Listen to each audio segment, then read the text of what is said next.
जय Hind. JAC board class 9 विज्ञान का 40 मोस्ट इंपोर्टेंट प्रश्न हम लोग देखने वाले हैं 2025 एग्जाम के लिए। और आप लोग के ये प्रश्न 40 इंपोर्टेंट, इतना ज्यादा इंपोर्टेंट प्रश्न है। और ये प्रश्न जो है आप लोग का मॉडल सेट 2023 का मॉडल सेट से है और बहुत ज्यादा इंपोर्टेंट प्रश्न है। आप पूरा वीडियो को देखिए, पूरा प्रश्न को देखिए, और चैनल में पहली बार है तो चैनल को सब्सक्राइब कर लीजिए और अपने दोस्तों के साथ में वीडियो को जरूर शेयर कर दीजिए, और एक जो है वो लाइक भी वीडियो को जरूर कर दीजिएगा। हम लोग बढ़ते हैं आगे प्रश्न की ओर। सबसे पहला प्रश्न है कि निम्न में से किन राशियों का एसआई मात्रक समान होता है। देखिए यहाँ जो है वो कौन कौन जो है जिसका एसआई मात्रक जो है वो सेम होता है। ठीक है, चाल और वेग का, त्वरण विस्थापन का, बल संवेग का, इनमें से कोई नहीं। तो चाल और वेग का जो है वो एसआई मात्रक जो है वो समान होता है मीटर प्रति सेकेंड। ठीक है, नेक्स्ट है कि निश्चित दिशा में वस्तु द्वारा तय की गई दूरी, है ना। निश्चित दिशा में कोई दिशा, यहाँ दिशा का जरूरत पड़ रहा है ना। सदिश राशि है, मतलब एक निश्चित उसको दिशा का जरूरत पड़ रहा है, तो क्या हो जाएगा चाल। इसमें चाल में तो दिशा का जरूरत नहीं पड़ता है। वेग तो विस्थापन, त्वरण, तो विस्थापन में जो है निश्चित दिशा का जो है जरूरत पड़ता है, तो विस्थापन हो जाएगा इसका सही आंसर।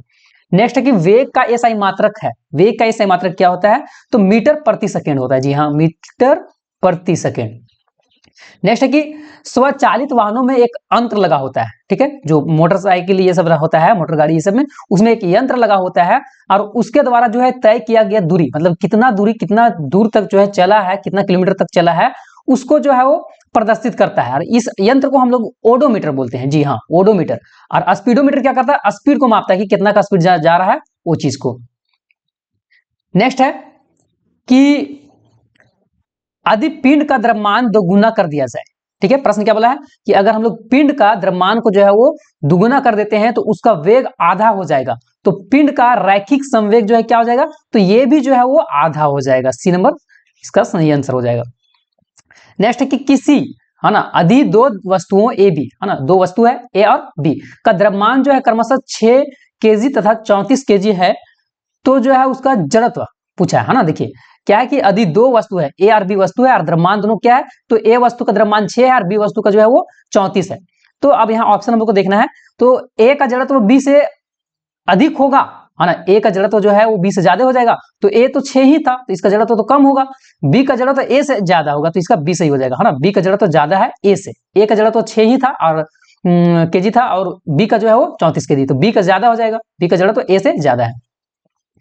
नेक्स्ट है न्यूटन गति के किस नियम को जो है, न्यूटन के कौन सा गति को जो है हम लोग जड़त्व का नियम भी बोलते हैं। तो न्यूटन का जो है प्रथम गति का नियम को जो है जड़त्व का गति का नियम बोला जाता है, तो ए नंबर इसका सही हो जाएगा। नेक्स्ट है रॉकेट किसके सिद्धांत पर जो है कार्य करता है। रॉकेट जो चलता है तो संवेग के संरक्षण के सिद्धांत से कार्य करता है। नेक्स्ट है कि 60 केजी द्रव्यमान के बिना, 60 केजी द्रव्यमान के किसी मनुष्य का भार चंद्रमा पर कितना होगा, है ना। जी बराबर जो है वो 10 मीटर लेना है ना। तो हम लोग इसको कैलकुलेशन करते हैं। जैसे देखिए भार बराबर, यहाँ भार पूछा है ना, हाँ, 60 केजी का द्रव्यमान का जो है किसी मनुष्य का चंद्रमा पर जो है कितना भार होगा, तो भार बराबर क्या हो जाएगा, फॉर्मूला m गुने जी। ठीक है, जी यहाँ तो बोल दिया है कितना लेना है, तो मास जो है वो कितना दिया हुआ है, भार 60 केजी, तो 60 गुने हम लोग कर देंगे जी कितना लेना है, तो 10, यहाँ 10 बोला है, तो 60 और 10 को हम लोग गुना करेंगे तो 600 न्यूटन हो जाएगा। ठीक है, तो इसका ए हो जाएगा सही, 600 न्यूटन।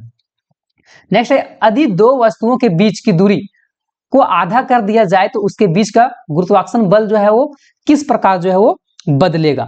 ठीक है, तो हम लोग इसको क्या यहाँ है कि हाँ, यदि दो वस्तुओं के बीच की दूरी को आधा कर दिया जाए तो उसके बीच का जो है गुरुत्वाकर्षण बल किस प्रकार बदलेगा, तो ये 4 गुना जो है वो बढ़ जाएगा, 4 गुना बढ़ जाएगा। नेक्स्ट हम लोग देख लेते हैं 11 नंबर। हाँ, 11 नंबर है कि ध्वनि किस माध्यम से गमन करती है। ठीक है, ध्वनि जो है, ध्वनि किस माध्यम से, तो ठोस में भी ध्वनि चलता है। जैसे कि आप लोग रेल की पटरी देखे होंगे, है ना, रेल की पटरी इस तरह से, रेल का पटरी जो रहता है, अब इसमें जो है ट्रेन इधर से आ रही है तो इस जगह पर कान लगा कर सुना जाए तो इसमें भी जो है ध्वनि आता है।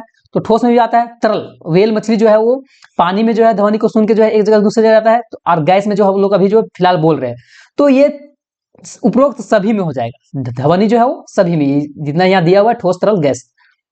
नेक्स्ट है कि वायु में ध्वनि तरंग निम्न में से किसका उदाहरण है। तो वायु में ध्वनि तरंग जो है वो अनुदैर्घ्य तरंग का उदाहरण है, तो अनुदैर्घ्य ए नंबर ही इसका सही हो जाएगा। नेक्स्ट है कि मानव श्रवण की श्रवप्राश की ऊपरी आवर्ती सीमा लगभग जो है कितना होता है, तो 20 किलो हर्ट्ज हो जाएगा, है ना। सुनने की क्षमता जो होता है 20 हर्ट्ज से लेके 20,000 हर्ट्ज तक, ठीक है। अब ऊपर ऊपरी सीमा बोला है, ठीक है, ऊपरी सीमा हो जाएगा 20 किलो हर्ट्ज, ए नंबर।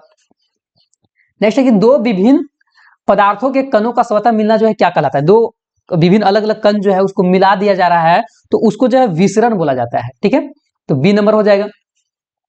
नेक्स्ट है कि बर्फ का गलनांक कितना होता है, बर्फ जो है कितना डिग्री केल्विन में या कितना डिग्री सेल्सियस में जो है वो गलना शुरू हो जाता है, ठीक है, तो 273.16 केल्विन, इसका सी नंबर हो जाएगा। नेक्स्ट है कि निम्नलिखित में से किसे सबसे अधिक संपीड़न किया जा सकता है, किसको जो है सबसे ज्यादा हम लोग जो है संपीड़न कर सकते हैं, हाइड्रोजन गैस को जो है सबसे ज्यादा संपीड़न किया जा सकता है, ठीक है, तो हाइड्रोजन गैस हो जाएगा। नेक्स्ट है कि एक मिनट,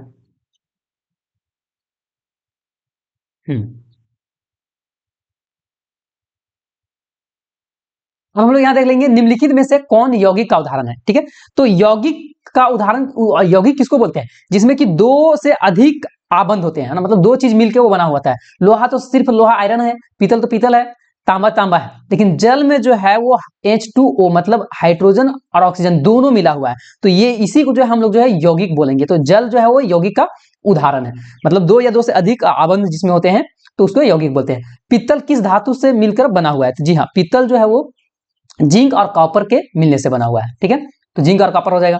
नेक्स्ट है कि निम्नलिखित में से कौन रासायनिक परिवर्तन का उदाहरण है ना, यहाँ बताना है कि रासायनिक परिवर्तन किसमें होता है, तो बर्फ का जल जो है बर्फ में बदला तो ये रासायनिक परिवर्तन नहीं होगा, क्योंकि फिर से जो है वो जल जो है बर्फ बना और फिर वो पानी बन जाएगा, है ना, जल फिर से बन जाएगा तो ये नहीं होगा। भोजन का पचना, हाँ, भोजन जब पच जाएगा तो वो फिर से भोजन नहीं बन पाएगा, मतलब रासायनिक परिवर्तन किसको बोलते हैं, जो मतलब एक बार परिवर्तन हो गया तो दोबारा उस अवस्था में नहीं आ सकता है, ठीक है, वो दूसरा अवस्था में बन जाता है। तो भोजन का पचना, है ना, भोजन पच जाता है तो फिर जो है भोजन नहीं बन सकता। मोमबत्ती का पिघलना, फिर से जो है मोम बन जाएगा। लोहे के चूर्ण जो है बालू में मिलना, ये तो रासायनिक परिवर्तन है ही नहीं, तो भोजन का पचना हो जाएगा। नेक्स्ट है 20 नंबर में कि सोडियम ऑक्साइड का सूत्र क्या है, जी हाँ, सोडियम ऑक्साइड का Na2O हो जाएगा, ठीक है, बी नंबर। नेक्स्ट है कि 36 ग्राम जल है, ठीक है, जल कितना है, 36 ग्राम जल में जल का कितना मोल मौजूद है, तो सबसे पहले तो हम लोग जल को देखेंगे कि जल जो है किस जल का जो है नाम क्या है, H2O है ना। अब हाइड्रोजन को हम लोग यहां देख लेते हैं, एक मिनट,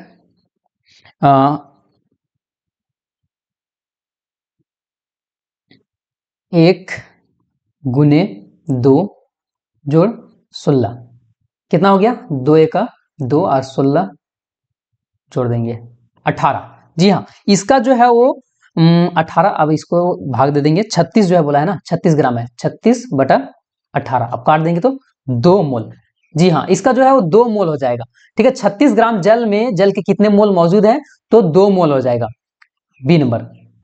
नेक्स्ट है कि यहां बोला है कि एथेनाइल, है ना, एथाइल, है ना, एथाइल के जो है वो मोलर द्रव्यमान क्या होगा, तो एथाइल का जो हम लोग सूत्र लिख दिया है C2H2, है ना, तो कार्बन जो है, कार्बन का जो है वो द्रव्यमान कितना होता है, तो कार्बन का द्रव्यमान हो जाएगा 12, और इसका हाइड्रोजन का जो है वो हो जाता है आपका 1, ठीक है। अब लेकिन अब यहाँ दिया हुआ है कितना, 2 और 2, तो गुने हम लोग 2 कर देंगे और जोड़ इधर से कर देंगे, 1 है और यहाँ 2 है, गुने 2, अब इसको हम लोग जो गुना करेंगे तो 12 दूनी कितना हो गया, 24 जोड़ 2 1 2 बराबर 26, तो इसका मोलर द्रव्यमान जो हो जाएगा वो 26 हो जाएगा, बी। नेक्स्ट है कि इलेक्ट्रॉन की खोज किसने किया है, इलेक्ट्रॉन का खोज जो है वो जे थॉमसन के द्वारा किया गया है, जे थॉमसन हो जाएगा। नेक्स्ट है 25 नंबर, बोला है कि 24 हम लोग देखते पहले कि एक तत्व में 11 इलेक्ट्रॉन तथा 12 न्यूट्रॉन है, तो उस तत्व का परमाणु संख्या कितना होगा, तो हम लोग जोड़ देंगे 11 + 12 बराबर जो है वो 23 हो जाएगा, तो 23। नेक्स्ट है कि किस तत्व के समान समस्थानिक में निम्नलिखित में से कौन और परमाणु के समान नहीं होंगे, एक बार इसका जो है आप लोग कमेंट कर दीजिएगा इसका आंसर को। नेक्स्ट है 26 नंबर कि निम्नलिखित में से कौन एक कोशिकीय जीव का उदाहरण है, एक कोशिका जिसमें होता है, अमीबा में एक कोशिका होता है तो अमीबा हो जाएगा। नेक्स्ट है कि लाइसोसोम का निर्माण कौन करता है, तो लाइसोसोम का निर्माण जो है वो गोल्जी उपकरण हो जाएगा। कोशिका झिल्ली के आर पार पदार्थों का आना जाना किस प्रक्रिया द्वारा होता है? कोशिका झिल्ली के आर पार पदार्थ जो है आ जा रहा है तो उसको हम लोग जो है विसरण बोलते हैं। ठीक है, विसरण हो जाएगा बी नंबर। नेक्स्ट है कि पौधे के शीर्ष पर कौन सा उत्तक पाया जाता है? तो पौधे के शीर्ष में जो है विभोजतक उत्तक पाया जाता है, तो विभोजतक ए नंबर ही सही हो जाएगा। रक्त के जो है वो तरल आधारत्री भाग को क्या कहते हैं? रक्त में जो है तरल भाग रहता है उसको हम लोग प्लाज्मा कहते हैं, तो प्लाज्मा हो जाएगा। नेक्स्ट है कि श्वेत क्रांति जो है किससे संबंधित है? तो श्वेत क्रांति जो है वो दूध से संबंधित है, दूध उत्पादन से, तो दूध हो जाएगा। नेक्स्ट है निम्नलिखित में से कौन रबी फसल है? रबी फसल मतलब ठंडा समय है ना, रबी जो है वो ठंडा समय में जो फसल लगता है उसको रबी बोलते हैं, तो ठंडा समय में जो कौन लगता है? तो ये चना हो जाएगा हम लोग का।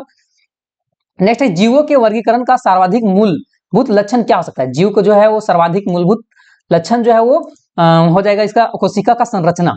ठीक है, कोशिका का संरचना सी नंबर। पादप वर्ग का उभयचर किसे कहते हैं? तो बायोफाइट्स है ना, बायोफाइटा।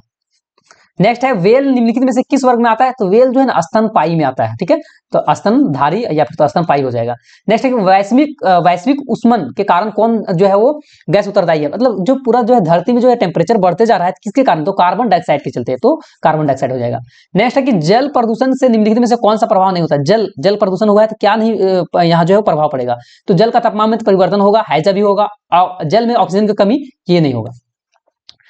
नेक्स्ट है हम लोग देख लेते हैं कि निम्नलिखित में से कौन असंक्रामक रोग है? मतलब जो है कि एक दूसरे से कौन जो है एक बीमार व्यक्ति से स्वस्थ व्यक्ति में नहीं फैलेगा? तो खांसी जुकाम तो फैल ही जाता है, हैजा फैल जाएगा, कालाजार फैल जाएगा। रतौंधी जो है वो किसी एक व्यक्ति को होगा तो दूसरा व्यक्ति में नहीं फैलेगा। नेक्स्ट है कि निम्नलिखित में से कौन दीर्घकालीन रोग है, मतलब बहुत लंबा समय तक चलता है? मधुमेह जिसको लोग टीवी के बोलते हैं ना, तो ये बहुत लंबा समय तक चलता है ये बीमारी। नेक्स्ट है कि जीवाणु निम्नलिखित में से कौन सा वर्ग आते हैं? जीवाणु जो है वो मोनेरा में आता है, तो ये मोनेरा हो जाएगा। तो आई होप कि आप लोग को 40 इंपॉर्टेंट प्रश्न पसंद आया होगा, और पसंद आया है तो एक छोटा सा कमेंट करके और वीडियो को जो है लाइक करके अपने दोस्तों के साथ में जरूर शेयर कर दीजिए। और अगर आप टेलीग्राम और व्हाट्सएप चैनल में नहीं जुड़े हैं तो कृपया वहां जुड़ जाइए, वहां आप लोग का पीडीएफ वगैरह सारा चीज प्रोवाइड करवाया जाता है। तो मिलेंगे हम लोग नेक्स्ट इंपॉर्टेंट वीडियो के साथ में, तब तक के लिए जय हिंद, जय भारत, जय झारखंड, जोहार झारखंड, टेक केयर।